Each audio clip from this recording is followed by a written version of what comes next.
Welcome back. You are still watching Morning Live. A third and final look at your sport news this morning. Now, the foundation face of soccer is hugely important in the development of professional soccer players.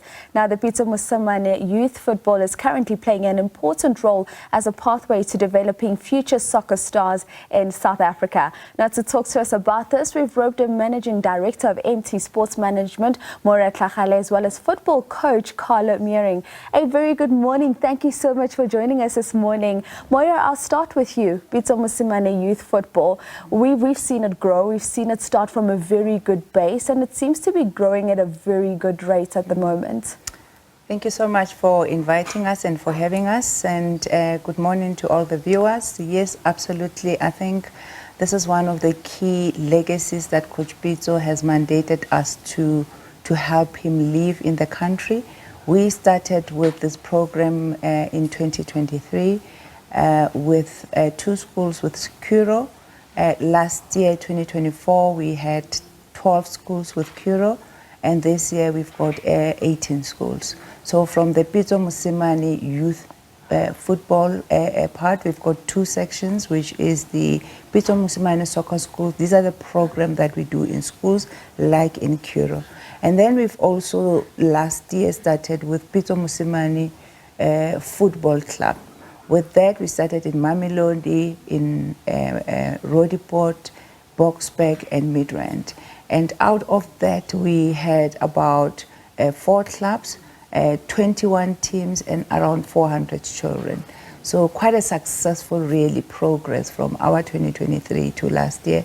This year, interestingly, while last year we had about 60 coaches, this year we're sitting at about 78 coaches. 78 coaches, that's quite a lot. And one of them joining us here this morning. Now, Carlo, you know, when we look at schools football, we're generally told that it seems to be a sleeping giant in South Africa. Speak to me from your point of view, how you've seen the growth of football in schools, even schools that were formerly seen to be typically rugby and cricket orientated.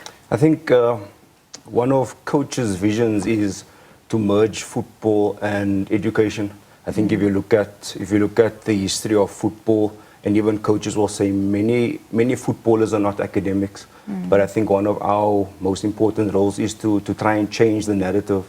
You know, we've had success stories within our Kuro space, and particularly in Polokwane with Northern Academy Kuro, where they came 3rd in the Motsepe Cup. So those successes are what we speak of, but sometimes we speak about trophies and things, but is that the success? But can we create the footballer or the academic through the program? So it's growing, it's building. I think in the last maybe decade, we can talk about football within schools is fast developing, and we're just happy to add to that. And as you add to that, Moira, you always look at wanting to have a certain character when it comes to being a sport personality, irrespective of the sporting code. So when you look at Pitso Mosimane youth football, what is the type of player that you want to produce so that when they leave, you say, this is a product of our program?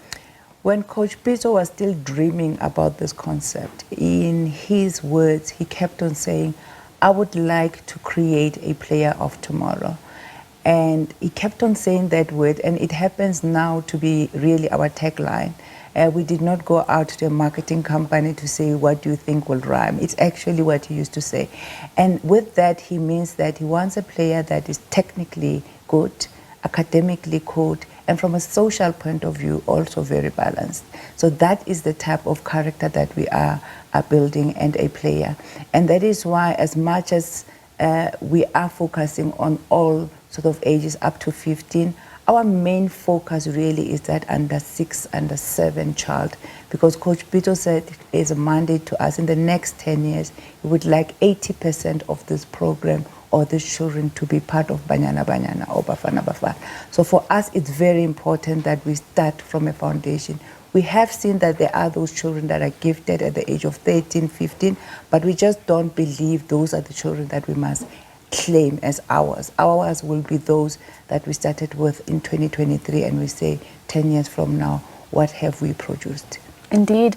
And Coach Carlo, when you look at the type of talent you're working with, are you excited for the future of South African football? Tell me more about the talent that you get to see on a daily basis. Look, South African football is something interesting, you know. I think there's a rawness in our football that somewhat is respected, not just in Africa, but around the world. I mean, I always encourage, Moira just spoke about 6-7-year-olds joining our program. My whole thing is, if your kid is as young as 4, 5, why not join the program as well? I think the younger you start football, the better. And I think in South Africa, largely, you say exciting, but for me, something exciting is also girls' football. You know, and I think something that's very important is parents need to understand that young girls can play football too. I mean, we started playing, when I say we, us as men, we started playing when we were 4, maybe even younger. And I think that is what we need to start getting into our football as well within South Africa, getting that girls as young as 4 playing football. Then we will have more success with the Banyana team as well. But definitely excited. You know, you should maybe come down and come see these kids when they come out for training. They are bored of fun. And I mean, the program speaks for itself in terms of the amount of kids we've attracted into the program, and I think we're fast developing. I love that. I love the representation and just closing that visibility gap when it comes to men and women, boys and girls in sport. But Moira, as I wrap up with you, tell me quickly about what's the latest with your clients out in Iran. How has he been finding it, settling in? How has it been going with the team? Coach, I think if you look at the performance since he started at the club, he's lost 1 game. He's, I think, won 1 and had about 9 draws. So from where the team was, he's done very, very well. I think it is known that we've got challenges with payments. So there are those challenges that we have, and let's see today what happens. And if the challenges persist, are we likely to see him leaving? 100% the coach coming back, and I'm saying let's see today. And then we'll see what offers are on the table for him elsewhere. Otherwise, he must come and work like we were working with his development team. I love that. I love that. Thank you so much, Moira. It's always a pleasure having you. Coach Carlo, thank you so much for joining us this morning. All the best. Thank you so much. Thank you so much for having us. And that's where we wrap up your sport news for today right here on Morning Live. Just talking all things about youth football and development, and Pitso Mosimane Youth Football just speaking to developing their young child from young boys to young girls looking to become future Banyana and Bafana players. That's where we'll leave it for now. It is now